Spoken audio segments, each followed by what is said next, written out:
Bonjour, dans cette séquence de formation, nous allons apprendre comment est-ce qu'on peut insérer une ligne et une colonne. Et donc, je vais d'abord remplir cette plage-là avec des informations. Je sélectionne, je saisis par exemple 78 000, 78 000. Et après, je fais CTRL-ENTRÉ pour utiliser la duplication instantanée.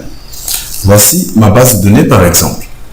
Et on me demande de faire quoi? D'insérer une ligne entre E et F. Ça veut dire que entre E et F, il y a ce qu'on appelle par une colonne vide. Pourquoi? Parce qu'il y a d'autres informations que je dois insérer là-dedans.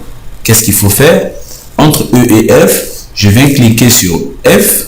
Pourquoi F? Parce que c'est F qui va se déplacer et la nouvelle colonne va s'insérer au milieu. Je clique sur F, je viens sur accueil et après je viens cliquer sur insérer ici. Dès que je clique sur insérer, vous remarquez bien que ma nouvelle colonne s'ajoute.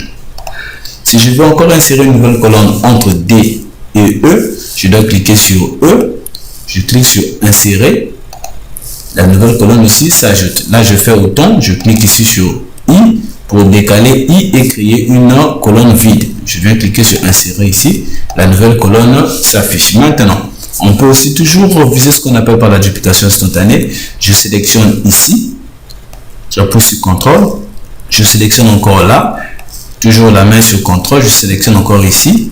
Et dans ces trois colonnes-là, je vais insérer un seul montant qui est par exemple 80 000. 80 000, je fais maintenant CTRL-ENTRÉ. Vous allez remarquer dans les trois colonnes sélectionnées, le montant 80 000 est inséré. Je vais faire autant pour les lignes. Je vais insérer par exemple une nouvelle ligne entre 7 et 8. Donc au milieu des deux, il doit y avoir ce qu'on appelle par une ligne vide. Quelle est la ligne qu'il faut sélectionner? C'est la ligne 8. Je clique sur l'entête 8 des lignes. Je viens cliquer sur insérer. Vous remarquez bien que la ligne s'insère. Je vais encore ici par exemple entre 12 et 13. Je vais insérer une nouvelle ligne au milieu. Je dois cliquer donc sur 13. Je clique sur 13.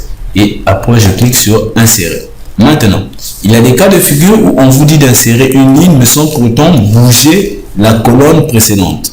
Je m'explique. Je vais insérer une ligne ici, dans cet espace-là.